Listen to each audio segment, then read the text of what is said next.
ഞാനെപ്പോഴും മാതാപിതാക്കളോട് പറയാറുള്ള കാര്യമാണ്, മാതാപിതാക്കളെ, നിങ്ങളാണ് കുടുംബത്തിലെ മക്കളുടെ ആദ്യത്തെ പാഠപുസ്തകം.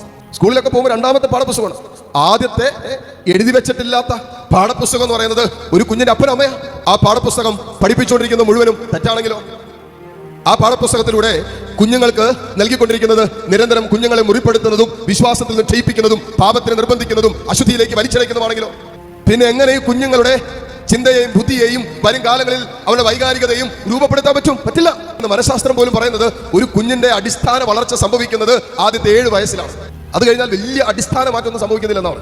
അല്ലെങ്കിൽ പിന്നെ അതുപോലെ ദൈവത്തിന്റെ ആത്മാവ് ഒരുവനിൽ പ്രവർത്തിക്കും, പരിശുദ്ധാത്മാവ് പ്രവർത്തിക്കുമ്പോൾ ഒരു അടിസ്ഥാന സ്വഭാവത്തിൽ വരെ മാറ്റമുണ്ടാകും, അല്ലെങ്കിൽ ഒരിക്കലും മാറില്ല.